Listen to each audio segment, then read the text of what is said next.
Sup YouTube, it's Decklists TCG here. Welcome back to our TCG video on my channel. Today we're going to be talking about the Sacramento Regionals, the results, the conversion rate, all the data that you actually need for your upcoming event. So if you guys are hyped for today's upload, let me know by rocking the hell out of the like button and subscribe because we are reaching 100,000 subscribers way more quicker than I ever imagined. So I want to thank every single person out there that is already part of the Decklists TCG community.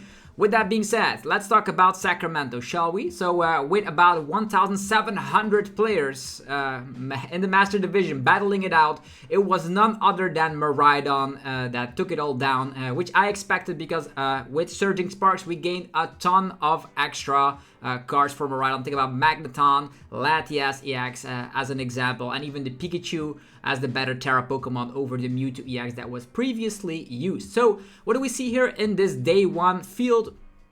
13% Regidrago VSTAR, so we don't even have a 15% and above deck, which is great. It gives a lot of variety to the current format. The Surging Sparks people were still testing out some new stuff, but sticking to the stuff they know and love. Regidrago VSTAR clearly being the best deck in the format with the most amount of versatility behind it. You can add in Haxorus if you want to, Hisuian Goodra, but the main staples are of course Kyurem, Giratina VSTAR, and even the Dragapult as the mainstay attacker. Most of these Regidrago VSTARs also compared with Radiant Charizard and a Cleffa as well. So that is that. Then the Raging Bolt fanatics are still out there. It is a very easy to play deck, and that's why a lot of people are drawn to that archetype. You can easily donk people as well with your Bellowing Thunder and having tons of energies in play through the means of the Teal Dance.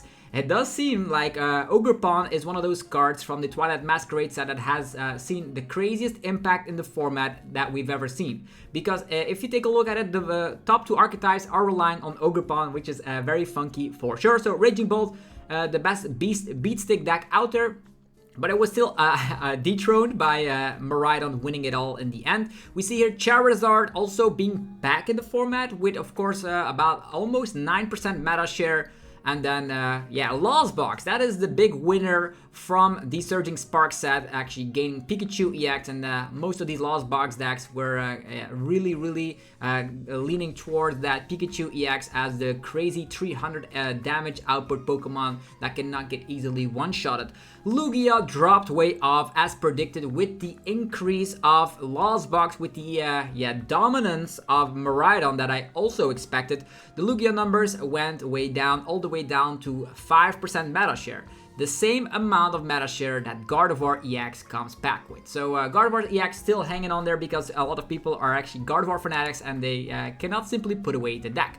Now let's take a look at the day 2 conversion rate. Like in this situation, I have a really crazy question in my head. Is like, where is Terapagos? Why did Terapagos flop? I don't know, but we'll have to figure it out once we take a look at some more results. But we don't see it on the graphic right here. It could be like 4%. For all we know, it's like 5.10%. You don't know. Then the day 2 conversion rate. Here we go. We see here, the surprise of the tournament. GHOLDENGO, ladies and gentlemen, joins the top 6 most popular decks and even got a 3rd place finish. GHOLDENGO now having access to Energy Surge Pro from Surging Sparks. Put the deck all the way back from like tier C all the way to tier A in my opinion. It's a very strong deck. I even piloted it myself at a cup recently and got top 4 without even playing a single game with the deck. So GHOLDENGO is great. You're going to be seeing a list as well in this video. So that's why you are subscribed. Yeah, you want to be getting the deck list ASAP, and that's what you're here for. So we see here Regidrago VSTAR getting a crazy conversion rate, 70% in day 2. So a lot of people playing that deck actually converted. Raging Bolt also doing well. And Charizard also doing well. So these top 3 decks have not changed, and they also gained percentage points during day 2. So those are going to be the 3 horsemen in the format, because it's actually kind of interesting. Regidrago actually beats Charizard, Charizard beats Raging Bolt, and Raging Bolt beats Regidrago. So you're in that triangle of the format. I know some people might say, oh, that's not a triangle because that matchup is favorable and stuff, but if you have practice, you can master the matchup, I know. But in theory, that is the triangle that we're in right now. Lost Box also still stuck around with, of course, the Pikachu in there. Some of them were even playing the Gravity Stadium, being able to then one-shot Charizard quite easily. Gardevoir also still around, and then Gholdengo joins. So the deck that actually got really flopped off is Lugia. We don't even see it anymore, so... yeah, I don't expect Lugia to do really well in the Stuttgart Regionals. I'm a big fan of Lugia, don't get me wrong, but with Pikachu, there's just no way. I tried out like very funky stuff where I put in the stadium out there that increases the HP of basics, and then you attack with Lugia, but then the effect gets resolved and you still... very stuff like that, or maybe an Arven and one copy of Glow, but it was not enough to just, make me play Lugia, so I personally swapped to Gholdengo for the remainder of this format. So, yeah, that's actually pretty interesting because the Gholdengo list actually are playing Togekiss, the most ridiculous way to gain an additional prize card. So these are the decks being played. Now let's take a look at some deck lists, shall we? Let's start off with Landon Kittler from Canada, winning with Miraidon. This is the Miraidon 60 here. We already playtested with that yesterday, so definitely check that video out if you haven't already. But this is a streamlined list, no draw support whatsoever. Arven is the main card you want for your generators. With Secret Box, you can also get yourself a supporter. And Arven is going to be fetching up pretty much anything from the deck because of Secret Box, but also there's Boss's Orders, a 4-off, and no Radiant Greninja in this list to draw even further, even though I'm a big fan of that card. It is not included in here, and also you see a lot of one-off Pokemon, one Raichu, one Raikou, all that stuff, so that's why the Hisuian Heavy Ball is definitely a must. I think this is a nice list going forward because of the fact that it is very consistent in that sense, is that, yeah, you can actually set up 2 Iron Hands in the game because of Magneton blowing itself up. Okay. Next up is going to be Kenneth Gilman, also playing Miraidon. So Miraidon did really well. It was a Miraidon Fiesta in the final, so that's kind of interesting. What is different about this list is I think that I see the Super Rod right from the get-go. Also see the Radiant Greninja. So for me personally, and the craziest part is that this list actually is not playing 4 Arven. Instead, it is playing 3 copies of Irida. So very heavily reliant. Not only can you get Iron Bundle and a generator, or a Nazball, whatever you prefer, you can also use the Irida to get Greninja and draw power. And also this list does come packed with Blood Moon. Even though the other list did not play Blood Moon, this is also playing double Raikou and even a Rotom V to draw more cards. So believe it or not, people are experimenting crazy with, of course, Miraidon, and for good reason. You now have access to a ginormous bench because of Area 0 under depth with the Stellar Crown, and with the Surging Sparks we now get free retreat because of Latias EX, and we even can regain energies from the discard pile with Magneton. So I think the deck only gets better, and the Pikachu here also means that it is tanking a hit because it cannot get one-shot. So in the past, people could actually gust up your Mewtwo, and that would be annoying because your bench then gets decreased incredibly. But this time around, Pikachu prevents that. Then Gholdengo, you see the list is not available, but I do have the list already for you because I'm going to give you the information ASAP. This is the 60 that we taken a look at when we looked at the stream. So a very interesting fact about this list is that it's playing 4 copies of Night Stretcher and a high amount of Pokestop. And we also see that there's a Torton in this list. So for Gust, we have Counter Catcher and Ball, so not that much Gust, but there's also no Lumineon in the list, which I found pretty crazy. But on the other hand, with the help of the extra Pokestop, you do gain more setup. And more setup means you can get yourself quite easily into the game. And if you discard a Gholdengo, getting a Night Stretcher is a nice way to get Gholdengo because it's also a little bit less searchable. As you see, Energy Search Pro can search out a whopping 8 energies from the deck if all of the different types are in there, and then Gholdengo can strike like crazy. Also, new to the package is called the Togekiss. If you knock out the active, you can flip a coin. If heads, you can get an additional prize card. That's right, ADP vibes, taking additional prizes. It's like every single time you flip heads, it's like Iron Hands effect. How powerful is that? And Gholdengo now can easily get one-shots because of Energy Search Pro, and with the high amount of Irida, you can either use the Gust with Iron Bundle or get the Greninja for draw power in the early game to set up. So very funky list. I tried it out and it is so much fun, definitely when the Togekiss works out. So Gholdengo, ladies and gentlemen, getting that 3rd place. And then all the rest of these decks are actually Regidrago deck. So we have Gran Chen, Brent Thompson, John Ang, Noah Sakajian, and Isaiah Williams. All of them playing Regidrago. Let's take a look at this list. This is the Grand Chance special with a Tera Orb in there, and the Alone Executor is also part of the deck. The cool thing is that the Tera Orb can either get Alone Executor or the Teal Mask Ogerpon, so that's an additional way you can get those cards because of the Tera Orb. Other than that, we do see only 2 copies of the Fire Energy. You do have Super Rod and a Retrieval, and yeah, all the rest seems mainstay in the Regidrago deck. Then we have Brent Thompson. Let's see what they come rocking with. It is the incredible 60s that has been used by so many players to some great success that you now see on the screen. It is actually crazy. So we have talked about this list before. It's the 1-1 line of Noctowl, allowing you to cherry pick any card you want, any trainer card from the deck instantly as soon as you have a Tera Pokemon in play, which most of the time will of course be that Ogerpon. So you're gonna have a great time searching out any combo pieces you want.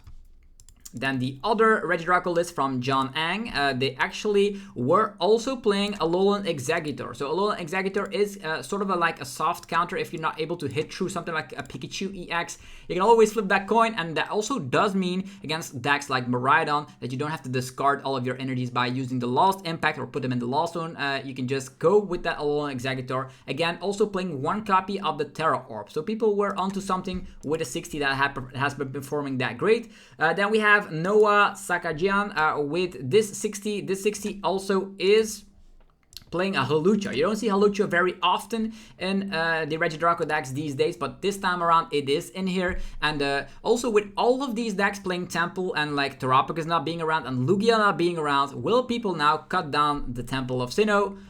It's debatable, to be honest, because if it's not in the meta anymore, why do you need it? But on the other hand, it is still the most versatile deck with Legacy Star at its disposal, being able to get 2 cards back from the discard pile by just flipping up that V-Star, discarding 7 from the deck, and then getting 2 cards you actually want. Isaiah Williams, I don't have the exact 60, but I could get there. Yeah, no, it's not available. It has not been released quite yet, but it's another Regidrago deck. Then we go to the 9th place with Camden Freeze with Charizard Pidgeot. Here now we have to go all the way down to Twitter, so these have been divided a little bit, so it's a little bit tricky. So let's just put it like this, and then maybe we can take a look at it. As we see here, a Charizard list, 1 Charmeleon, 2 0-2 line of Pidgeot, then 2 Duskull, 1 Dusclops, 1 Dusknoir, a Cleffa, Fazandipity, Rotom.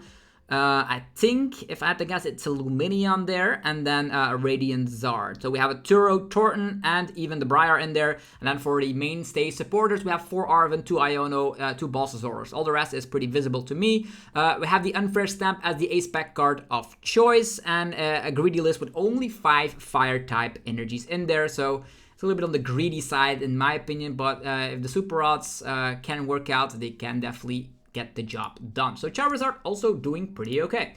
What else do we see is another Zard here at the 11th place with John Biglig, Charizard Pidgeots. Let's see what this list is rocking with. Is it a little bit the same?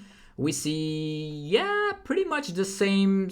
I don't think, yeah, I think it's the same 60. Oh, this actually has Collapse Stadium. I don't know if the other one has Collapse Stadium. I think this list actually did not come back with any stadium. And this 60 actually comes back with a one-off Collapse Stadium. Also coming back with the 1 Cologne. And they actually played a Cologne each. So they both have a 1 copy of Cologne. Probably just to counter that Pikachu EX that otherwise could be very interesting. But you can always respond with Duskulls as well. So be careful of a random Cologne. It can actually surprise people for sure.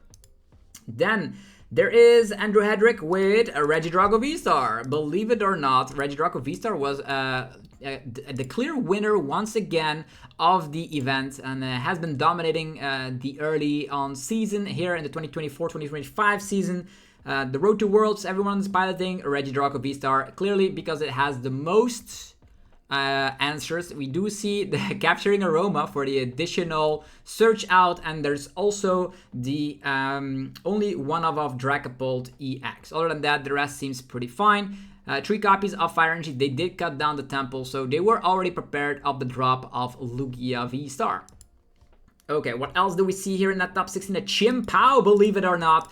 Chimpao believers out there, let's take a look at what this is. This has been a very blurry picture, but maybe we can help guide you through the 60. What do we see? Yeah, 2 Baxcalibur, 2 Frigibax, 60 HP, 1 Frigibax, 70 HP, and it's the one with the collect attack. Yeah, I know. 2 copies of Chimpao, 2-2 line of Bibarrel, a 1-1 line of Palkia VSTAR, and Iron Hands, Luminion V, and Radiant Greninja. Supporter lineup, 4 Irida, a Silene, a Boss's Orders, 2 Pokestop, and the fun fact about this 60 is actually it's come back with 2 copies of Canceling Cologne, and a bunch of energies here. I think it's about 2, 4, 6, 8 water type energies, a lightning energy, and then a lot of 4-offs. 4 Nazball, 4 Buddy Buddy Puffin, 3 rare candy only, a Vessel, 2 Super Rods, and 4 Ultra Ball. So Chimpao randomly did okay in this tournament. So interesting. What else do we see? Pidgeot Control on the 16th place. Pidgeot Control, let's take a look at it. In this, I don't know if you can see that quite quickly. Yeah, I think you can see that, so that's fine. Yeah, Pidgeot Control, it is playing 2 copies of Snorlax, 2 copies of Mimikyu.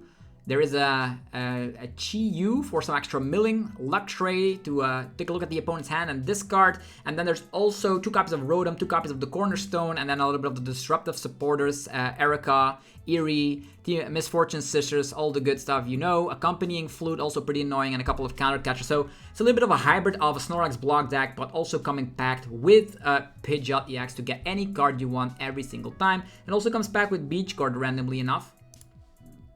Okay, that's it for the top 16. Any other unique decks? Yes, there is. Cloth Terapagos.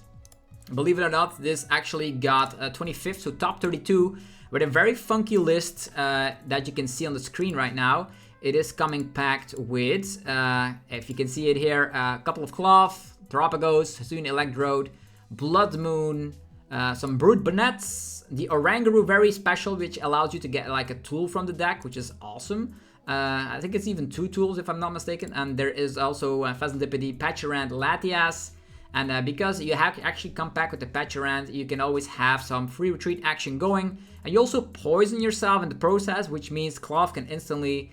no, it's not working like that. I think only the poison, you're actually going to just switch out with your Patcharand because you're then poisoned, but then you also have free retreat with Latias, so when your board is filled up, you have the Area 0 under depth, you can go wide on your board, so very, very interesting list, and with the Trolley, you can get all the stuff together, even a Briar thrown into this list, which helps out with Terapagos as its attack, so very funky list that I also should check out on the channel, for sure. Regidrago VSTAR? What? Is this a mistake? Is this a mistake? What was that? Regidrago VSTAR, really? Or is this just... it was just Regidrago... Oh, I was thinking like Regigigas VSTAR, so... no issues. Grant Manley also piloting that. Greninja EX, Pidgeot EX with Drew Townsend. So let's see what they come back with. So some unique list here that I'm showcasing on the screen right now. Could be interesting to just test something out. This Greninja EX Dust Noir. A very funky list with some water energies, with fire energies. There's even a 101 line of Charizard thrown in there. So a lot of stuff that people can just experiment with. So very unique list, I might say. So very cool to see all of that happening in the Surging Spark meta. So Dracopult seems to be doing really bad.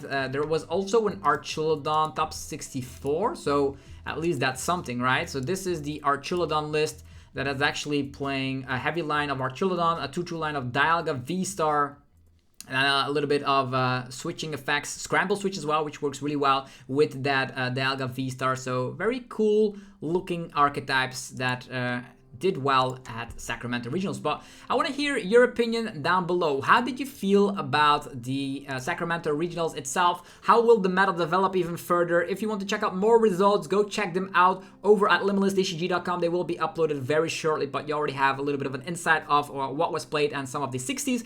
So if you enjoyed the video, let me know by rocking the hell out of the like button. Helps out in ridiculous ways. It is super effective and helps out the YouTube algorithm. Thank you all very much for watching, and definitely check out the sponsors that make the videos possible. We have them on the screen here. DragonShield.com for your sleeves, binders, and deck boxes. Use the coupon ZAPBlues5 and get 5% off your order. TC Evolutions for your damage counters, ability tokens, VSTAR markers, very awesome. PokemonStore.com for your TCG Live code card needs. You can get 5% off using the coupon TCG, and cardmarket.com for European players to buy and sell cards to people all across Europe. Have yourself a good one, and I'll see you guys tomorrow. Peace!